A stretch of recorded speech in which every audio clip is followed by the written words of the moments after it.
நாம் நீண்ட நாளாக எதிர்பார்த்து இருந்த ஒரு செய்தி, பிரேமலதா மேடம் அவங்க தமிழக வெற்றி கழக பக்கம் வருவாங்க அப்படின்னு சொல்லிட்டு நிறைய பேர் எதிர்பார்த்துட்டு இருந்தோம். ஆனால் அது நடக்கலை. அவங்க நல்லா யோசித்து பார்த்து ஒரு நல்ல முடிவுக்கு வந்திருக்காங்க. டிஎம்கே பக்கம் போகிறதா அப்படின்னு சொல்லிட்டு கூட்டணி உறுதிப்படுத்திட்டாங்க. இது அவங்களுக்கு ஒரு நல்ல வாய்ப்பு தான். தமிழக வெற்றி கழகத்துக்கு ஒரு பெரிய பின்னடைவு அப்படின்னு தான் சொல்லலாம்.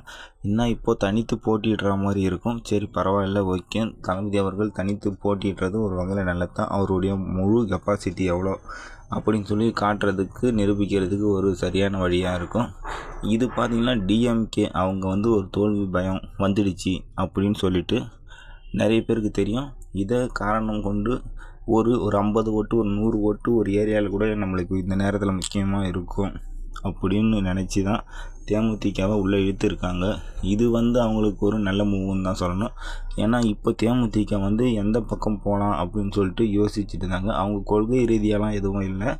எந்த பக்கம் அதிகமான சீட்டு கொடுக்குறாங்களோ அந்த பக்கம் போகிறதா தான் பேச்சு. தளபதி அவர்கள் இப்போ தான் கட்சி தொடங்கியிருக்காங்க. இதில் போகலாமா அப்படின்னு சொல்லிட்டு யாராக இருந்தாலும் யோசிப்பாங்க.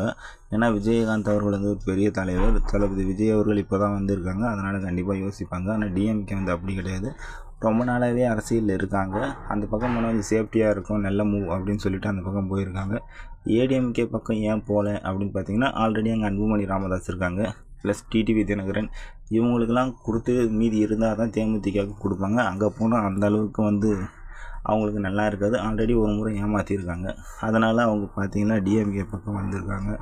இது ஒரு நல்ல மூவ்னு தான் சொல்லணும். சரி, ஓகே. இப்போ ஏன் அவங்க வருத்தப்படுறாங்க அப்படின்னு கேட்டிங்கன்னா, இப்போ வருத்தப்படனாலும் கண்டிப்பாக எலெக்ஷன் முடிஞ்சு அவங்க கண்டிப்பாக ஒரு சில நாட்கள் கண்டிப்பாக நம்ம தம்பி விஜய் அவர்கள் கூட போயிருக்கலாம் அப்படின்னு சொல்லிட்டு கண்டிப்பாக ஒரு நாள் நினைப்பாங்க அப்படின்னு சொல்லிட்டு என்னோட கருத்து. நிறைய பேர் அதை நினைப்பீங்க.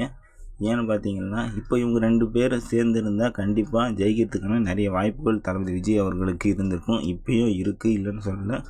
இதன் மூலயமா ஜெயிச்சிருந்தால் சப்போஸ் அவங்க துணை முதலமைச்சர் அந்த மாதிரி ஒரு நிலைக்கு கூட டக்குன்னு அடுத்த கட்டத்துக்கு போயிருக்கலாம் விஜயகாந்த் அவர்களுடைய கட்சி. இந்த ஒரு நல்ல ஆப்பர்ச்சுனிட்டியை அவங்க மிஸ் பண்ணிட்டாங்களோ அப்படின்னு சொல்லிட்டு தான் நமக்கு தோன்றுது. ஏன்னா இந்த நேரத்தில் கரெக்டாக அவங்க போய் சேர்ந்துருந்தால் எது வேணாலும் நடக்கலாம். சரி, ஓகே. தளபதி சேனல் நீங்கள் லைக்